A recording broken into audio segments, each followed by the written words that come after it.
This is the Oris Big Crown point-of-date Cervo Volante edition, a collaboration that brings 3 incredible looking timepieces, all with a gradient dial inspired by Alpine hues. The watches come in a 38mm diameter, which is a perfect sweet spot for myself, and the watches also come with a sustainable deal of the strap, as well as a travel pouch and a wallet produced by Cervo Volante.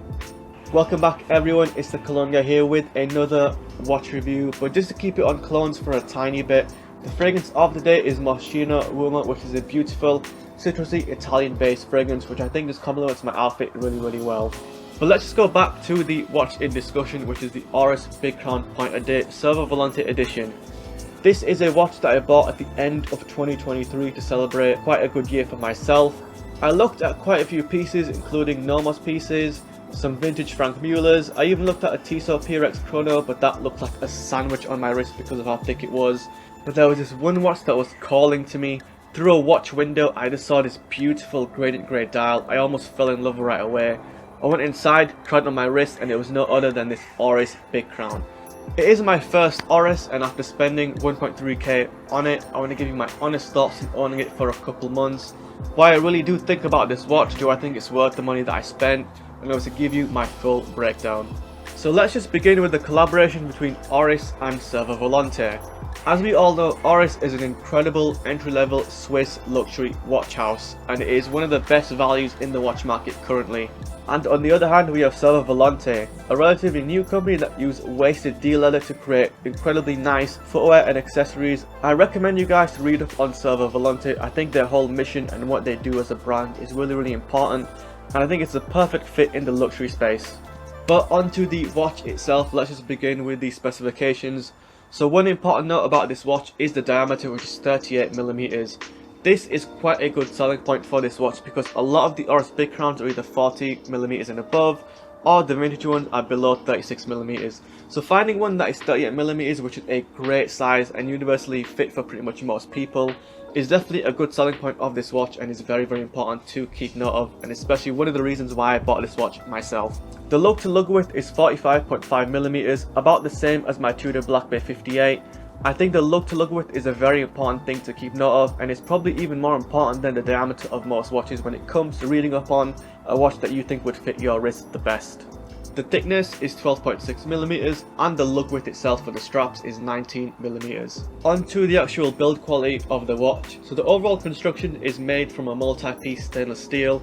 That will be the actual case itself, as well as the beautiful coined bezel at the top, which just adds a nice level of finishing and a nice interesting visual piece to the watch itself. The Oris Big Crowns are famous for their big crowns, and I think with this particular watch, especially being my first Oris and my first, I guess, model of the Oris Big Crowns, I found it an absolute delight to use, and I think it's so easy to actually unscrew and actually use the actual crown itself to set the time, change the date and the pointer function, and just wind up the watch as well. So I definitely love that about this watch, and it doesn't throw off the actual dimensions too much at all. It just adds to the character of the watch itself.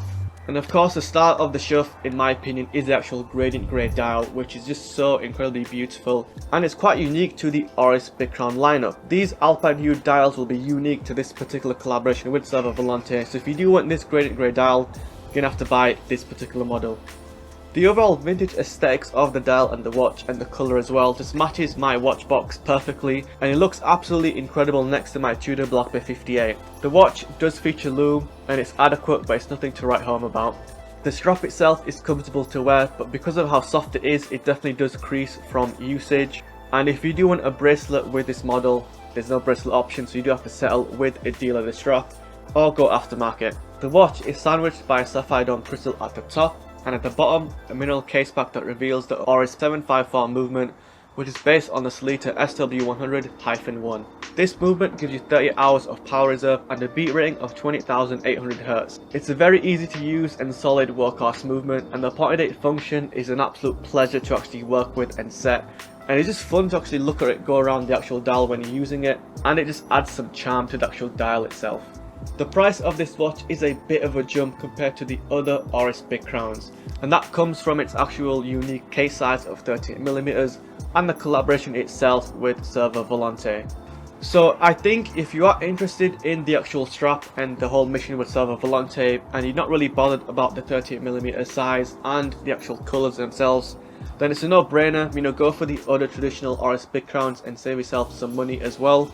But if 38mm is the sweet spot for yourself and you've tried wearing the other Oris big crowns and just found they were either too big or too small, this may be the perfect fit for you like it is for myself. So in that sense, it is worth paying because you will be paying for a better looking, better fitting and more comfortable watch. So it's definitely worth it in that sense. But if you just want to have the overall look and aesthetic of this watch, I definitely recommend the used market and buy a vintage Oris big crown because you can get a fantastic deal for a watch with a very similar design, but it's going to be a lot cheaper but also a lot smaller as well. There is a lot of competition in the £1,000 to £1,500 range, but I'm very pleased with my purchase of this Oris big crown and I'm going to be wearing it for quite some time.